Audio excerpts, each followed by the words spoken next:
पहले क्या होता था कि स्पाइन से रिलेटेड जो भी डिजीज होते थे वो भी 40 साल के बाद ही होते थे, लेकिन आज की डेट में ये देखिए, ये भी आप एक बहुत अच्छा क्वेश्चन पूछे हैं। अगर हम हड्डी जोड़ नस के बारे में बात करें और स्पाइन के बारे में ना बात कि जो भी स्पाइन वगैरह से रिलेटेड जो भी ये प्रॉब्लम होता है, तो सबसे पहला चीज हमारा है पोस्चरल केयर। ठीक है, हमको अपने उठने बैठने का जो आदत है उसको हमको सुधारना है। नमस्कार, आप देश तक देख रहे हैं। देश तक की एक और वीडियो में आपका स्वागत है।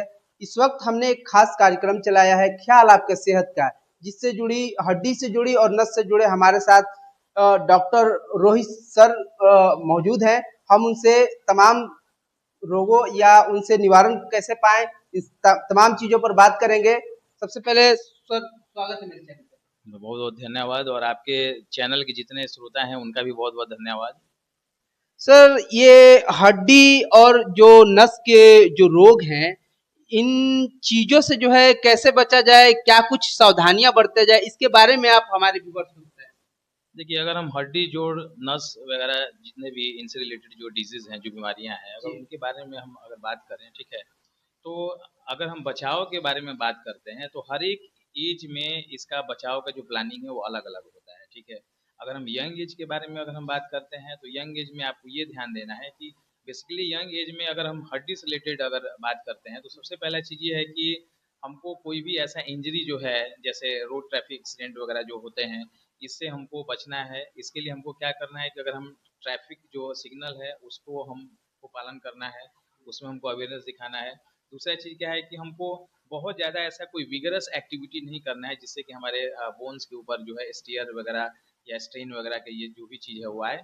और अपना डाइट जो है कैल्शियम रिच डाइट जो है वो लेना है, प्रोटीन फॉस्फोरस रिच ये भी जो भी है पोटेशियम, ये सब जो अपने डाइट में हमको शामिल करना है और एक्टिव रहना है, अपने बॉडी को मोबिलाइज करते रहना है। नॉर्मल जो एक्सरसाइज का प्लान है उसको मेंटेन करना है, ये चीज़ है। उसके बाद फिर जो नेक्स्ट हम एज में आते हैं, ठीक है, जो कि ये एज हमारा जो हो गया एक तरह से 40+ वाला जो एज हो गया, यहाँ पे हमको अपने हड्डी जोड़ और नस का जो डिजीज है इसके बारे में अवेयरनेस ज़्यादा हमको दिखाना है, सतर्कता हमको ज़्यादा बरतना है, क्योंकि इस समय बॉडी में कैल्शियम वगैरह का रिक्वायरमेंट बहुत ज़्यादा हो जाता है। ठीक है, वो प्रॉपर तरीके से डाइट मेंटेन नहीं करने से। सर, डाइट में क्या कुछ शामिल करना चाहिए जिससे हमारे हड्डी सही सही सही। देखिए, डाइट में हम आपको पहले बता ही चुके हैं कि डाइट में वैसा चीज़ हमको ज़्यादा लेना है जिसमें कि कैल्शियम वगैरह जो है वो ज़्यादा हो, विटामिन D3 वगैरह है, ये सब हमको लेना है।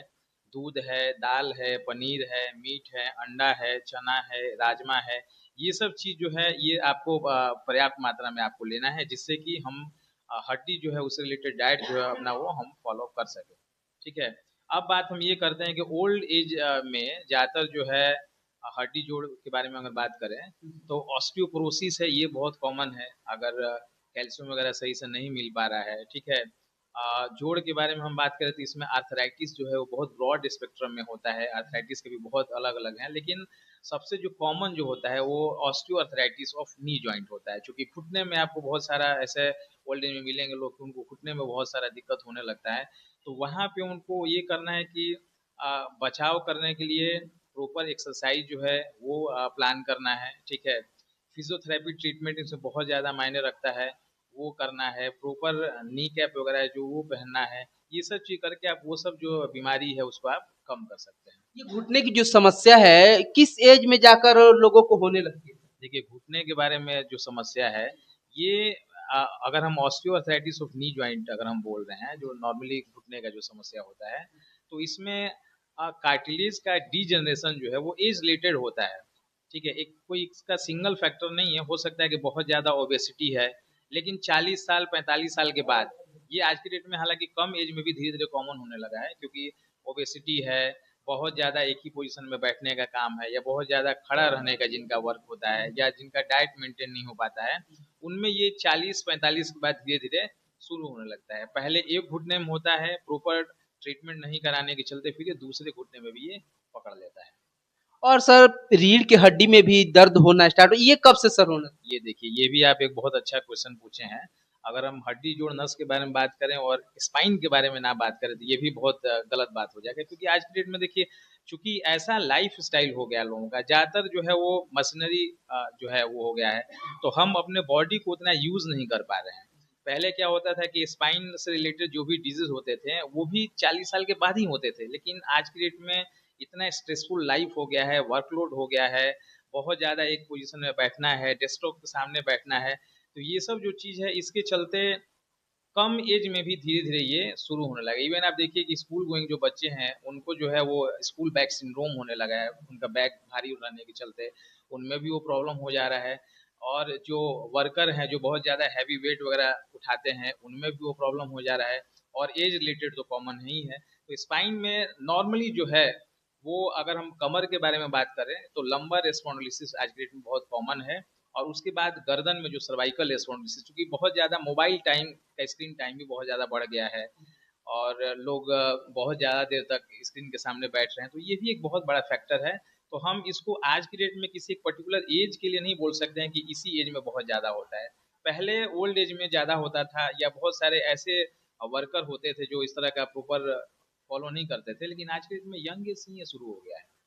इससे सर बचाव करने के लिए हमको क्या क्या चीज है जो फॉलो करने चाहिए? देखिए, इससे बचाव के लिए हमको ये करना है कि जो भी स्पाइन वगैरह से रिलेटेड जो भी ये प्रॉब्लम होता है, तो सबसे पहला चीज़ हमारा है पोस्चरल केयर।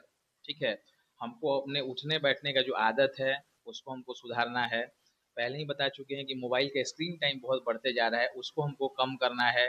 डाइट जो है उसको हमको नॉर्मल लेना है, जो कैल्शियम रिच डाइट है उसको हमको लेना है।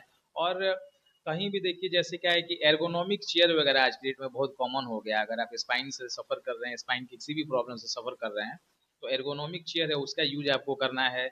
आपको प्रॉपर टाइम पीरियड पे आपको थोड़ा सा बैठे हैं तो वॉक करना है। ये सब चीज़ अपना के आप वो जो स्पाइन से रिलेटेड जो प्रॉब्लम है उसको धीरे धीरे आप कम कर सकते हैं।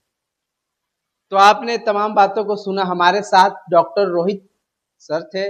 उन्होंने किस तरह से जो है अपने सारा एक्सपीरियंस बताया और किस तरह से क्या-क्या चीज़ों को मेंटेन करना चाहिए किस-किस एज में, उन्होंने सारे चीज़ों को बताया। बाकी ये वीडियो आपको कैसा लगा हमें कमेंट बॉक्स में ज़रूर बताएं।